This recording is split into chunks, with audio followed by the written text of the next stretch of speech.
Si San Juan Evangelista ay ipinanganak sa maliit na bayan sa Galilea na tinatawag na Betsaida. Anak siya ni Zebedeo at Salome at isa ring mangingisda. Kasama ang kanyang nakatatandang kapatid na si Santiago, isa siya sa mga unang tinawag na apostol ni Jesus. Tinawag ni Jesus sina Juan at Santiago na mga anak ng kulog dahil sa kanilang masigasig at na personalidad, lalo sa pagtuturo at pagtatanggol ng pananampalataya. Si Juan ang pinakabata sa 12 apostol at ang alagad na nakilala bilang minamahal na alagad dahil sa malapit niyang relasyon kay Jesus.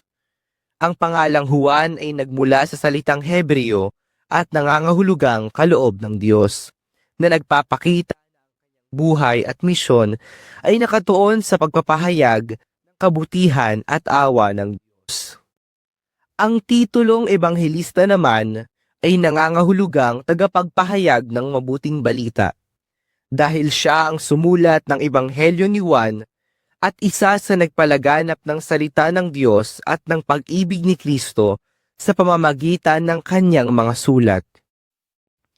Bilang alagad, kasama niya sina Pedro at Santiago sa mga espesyal na sandali ng ministeryo ng Panginoon, tulad ng pag-akyat sa bundok ng Transfiguration at sa panalangin sa hardin ng Getsemani.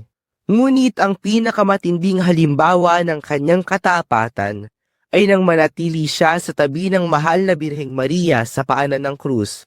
Dito ipinagkatiwala ni Jesus kay Juan ang pag-aalaga sa kanyang ina, ang mahal na Birheng Maria, isang tanda ng kanyang tiwala at pagmamahal.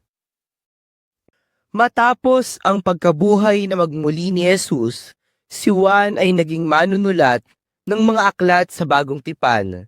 Siya ang may akda ng Ebanghelyo ni Juan, ng 3 liham ni Juan, at ng aklat ng pahayag o Book of Revelation.